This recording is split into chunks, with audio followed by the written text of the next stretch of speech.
Satish, this has to be one of the biggest minarets in the world. It's huge. It's the tallest minaret of the world. The height is 239 feet, or 72.5 meter tall.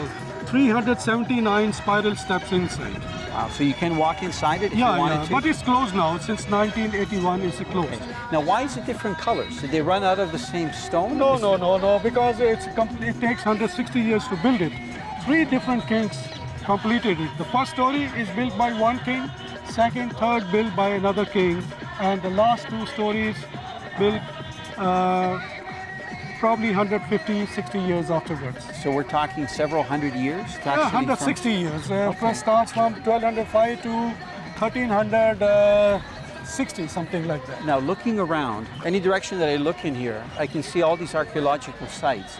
What are all the buildings? Because some of them almost look like housing, some like temples or mosques. What are all these buildings around the minaret? This is a university. Okay. Once the Genghis Khan attacked Central Asia, a lot of scholars were thrown out from there, many libraries, institutions were burnt. So they came to India, and these scholars were used here, and a university was opened here by Alauddin Khilji. What a beautiful place. Amazing. Okay, this one's a little bit bigger. Talk about action. Beautiful fighting fish. My leader is Suffolk's 10-pound test, 100% fluorocarbon leader. So even if these bigger fish go around the rocks, I should be okay. You know, a little bit, they remind me of a snook in saltwater, but they're probably one of the most majestic game fish you can get in India. The Bias River is famous for producing lots of mahseer, also carp and catfish. I'm going to have to bring this guy around the rock here. I know it's going to start thrashing when it hits the ground, just like that. Hold on, hold on. Hard to hold on to. Got to watch my rod. This one's a little bit bigger. I'm guessing this fish is about 10 pounds. This is a beautiful golden mahseer. You can see he's hooked very lightly. Gorgeous color. See that nice stripe that goes right down the side? You can see why they call him golden mahseer. I'm going to hold him right there, and if he thrashes, the hook's going to come out. Now look, while I'm holding him like that, there's no teeth in his mouth. They have a very smooth mouth. And these are the barbels. When I said he's part of the barbel family, I'll try with my Normar glove. That's the barbel. That's what they use for sensing food. It actually has taste buds. And you can see there's 2 on each side. One up above, right here. I'm trying to just lift it up for you to see it. With my glove, it's tough. One below, so there's 2 on each side, okay? So I'm just gonna pop that hook out without hurting it. Watch how fast this guy takes off. I'm trying to hold him. Look at that dorsal, he's ready to go. I'm just gonna take my hand away. Look at that, what a beautiful sight.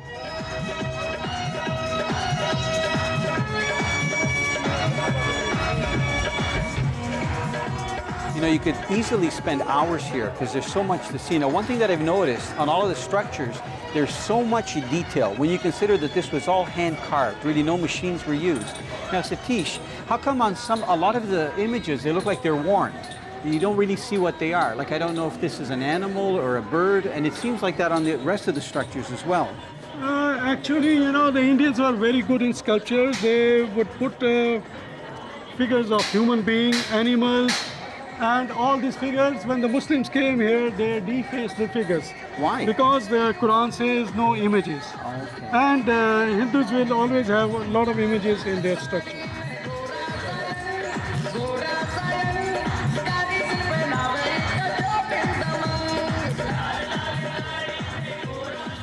We're here in Delhi, India. We're actually at a World Heritage Site.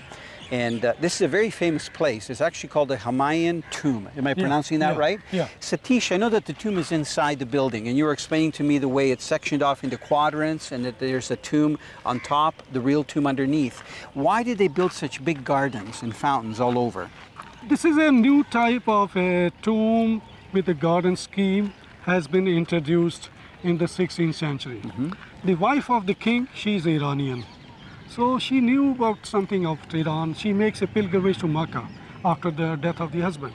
And then when she is coming back, she brings some artisans, workers from Iran and Herat.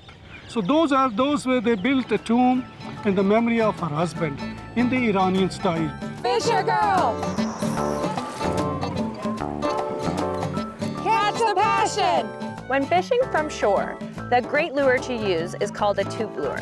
This is what it looks like. It's got a tube body here, and then it's got these little leg things that kind of resemble an octopus. Well, now what I'm going to do is I'm going to rig it in a Texas style, because that way it's weedless and it won't get caught in the weeds. The first thing I'm going to do is I'm going to put the hook right through the top of the lure. I'm going to bring it up just about where these ribs start on the tube. And I'm going to bring it right up to the top past this little bend where it will be protected and it won't come off. And then I'm going to take the hook and put it right through the middle of the tube, like so. Okay, that's why it's weedless, is because the hook doesn't actually stick out.